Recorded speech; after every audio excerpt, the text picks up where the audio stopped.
Hello students, आज हम discuss करेंगे Mendel's laws of inheritance.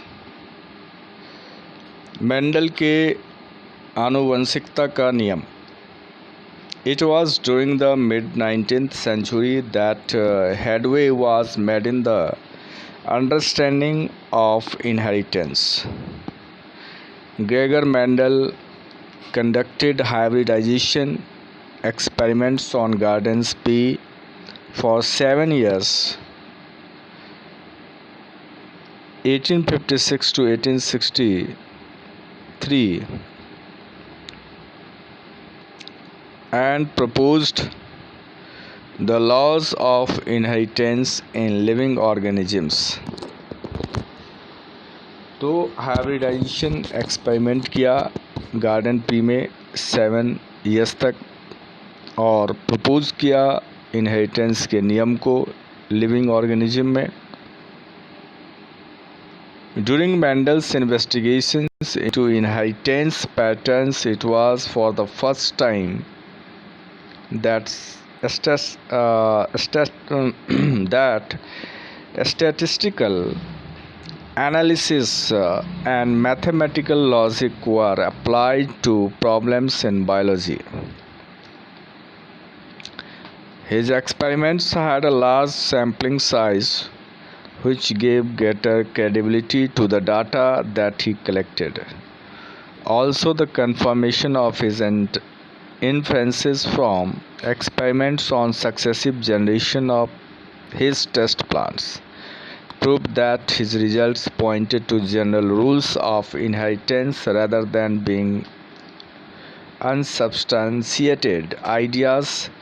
Mendel investigated characters in the garden pea plant that were manifested as two opposing traits. दो लक्षण को लिया, दो ट्रेट्स को लिया, जैसे टॉल और dwarf,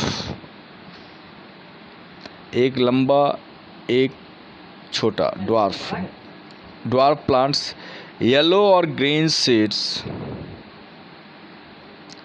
This allowed him to set up a basic framework of rules governing inheritance, which was expanded on by later scientists to account for all the diverse natural observations and the complexity inherent in them.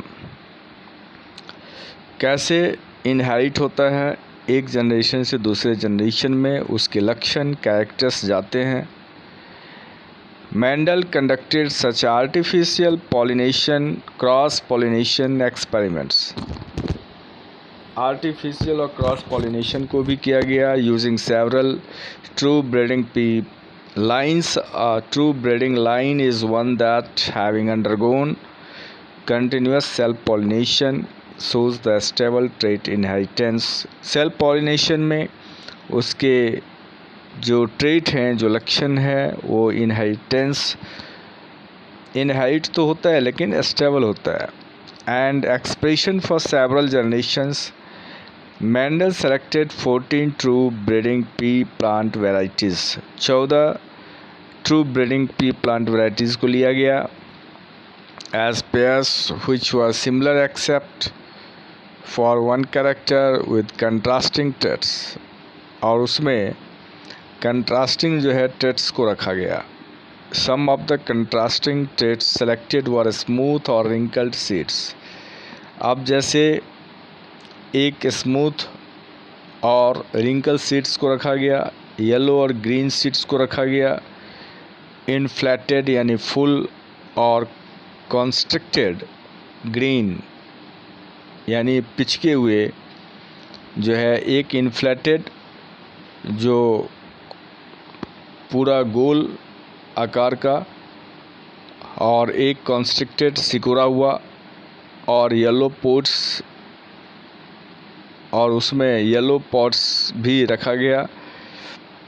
And tall and dwarf plants. अब देखिए constricted green में जो है yellow pots मतलब पीले pots का उसमें ध्यान रखा गया.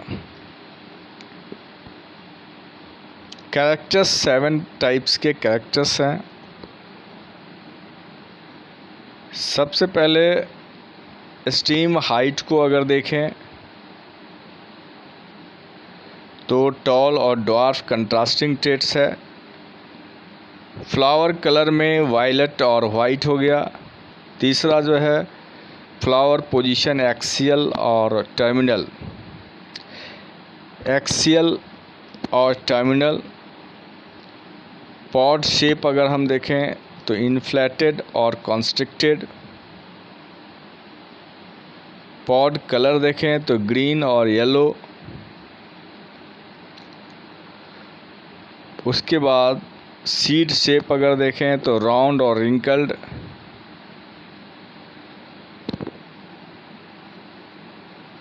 और सीड कलर देखें तो येलो और ग्रीन, जैसे पीला और हरी मटर होता है।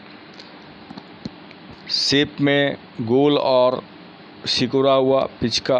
पॉड कलर जैसे मटर का जो पूरा ऊपर का कलर जो होता है, एक ग्रीन होगा एक येलो। शेप अगर हम शेप की बात करें तो पॉड में एक जो है फुल होगा, इन्फ्लेटेड होगा, और दूसरा सिकुड़ा हुआ कॉन्स्ट्रिक्टेड। फ्लावर पोजीशन में देखें तो एक एक्सियल है, मतलब एक्सिस पे होगा, और एक टर्मिनल पे होगा। फ्लावर कलर में देखें एक वायलेट यानी बैंगनी कलर का और दूसरा जो है वाइट कलर का। स्टेम लाइट में देखें तो टॉल और ड्वार्फ, एक लंबा और एक बौना। तो जो शुरू वाले जो कैरेक्टर्स हैं वो डोमिनेंट है, और जो सेकंड वाला जो कैरेक्टर है वो रिसेसिव है। तो ये कैरेक्टर्स हैं। तो बच्चों अब इसको आप ठीक से पढ़ लेंगे।